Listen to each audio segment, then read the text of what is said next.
The call to the ministry is an invitation to unequaled privilege. None of us would argue that. It is an invitation to unsurpassed blessing, but that is not all. The call to the ministry is also an invitation to discouragement. What pastor, while understanding the privilege and the blessing of his calling, has not also had his heart broken? We all have. And there are those times when we are disheartened and downcast, maybe when we feel like giving up. Let me read a letter from a young pastor to his mentor. This is a true letter. My dear Jim, I'm through. Yesterday I handed in my resignation to take effect at once. This morning I began work for the land company. I'll not return to the pastorate. I think I can see into your heart as you read these words and behold not a little disappointment, if not disgust. I don't blame you at all, for I'm somewhat disgusted with myself. As I look back across 25 years, I can see some lives that I have helped and some things which I have been permitted to do that are worthwhile. But sitting here tonight, I am more than half convinced that God never intended me to be a minister. If He did, I'm not big enough and brave enough to pay the price. I'm tired. Tired of being the only one in the church from whom real sacrifice is expected. Tired of straining and tugging to get Christian people to live like Christians. Tired of planning work for my people and then being compelled to do it myself or see it left undone. Tired of dodging my creditors when I would not need to if I had been paid what is due me. Tired of the affrighting vision of a penniless old age. I'm not leaving Christ. I love Him. I'll still try to serve Him. Judge me leniently, old friend. I can't bear to lose your friendship. Yours as of old, William. Sad. When a man called and a man gifted leaves the ministry not because of sin, not because of indifference, but because of discouragement.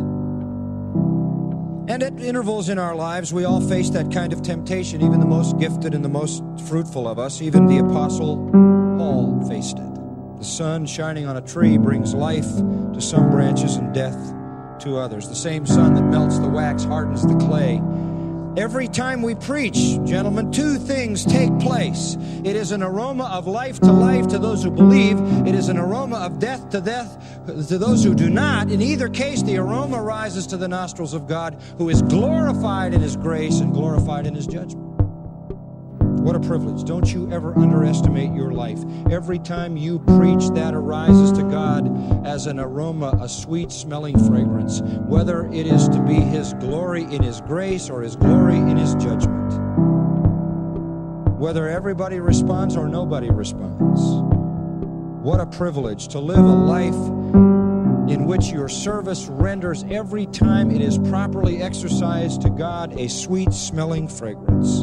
Don't measure your ministry by how many people believe.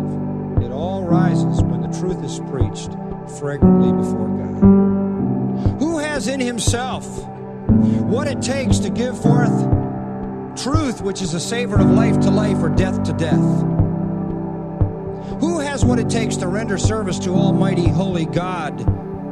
Who has what it takes to serve His Son and King, Jesus Christ? Who has what it takes to influence the world for eternity? Who has what it takes to win the ultimate triumph? Answer? Not me. Nobody. No one. That's why down in chapter 3, verse 5, he says, not that we are adequate in ourselves. First letter, chapter 15, verse 10, he said, but by the grace of God, I am what I am. What a privilege. Whatever may go wrong in your ministry, you have a privilege. A tremendous privilege. You have the privilege of being associated with the King of Kings. You have the privilege of promised triumph. You have the privilege of influencing men for eternity, whether life unto life or death unto death. You have the tremendous privilege of pleasing God and the great privilege of power in proclaiming the truth, and that ought to be enough to end any discouragement.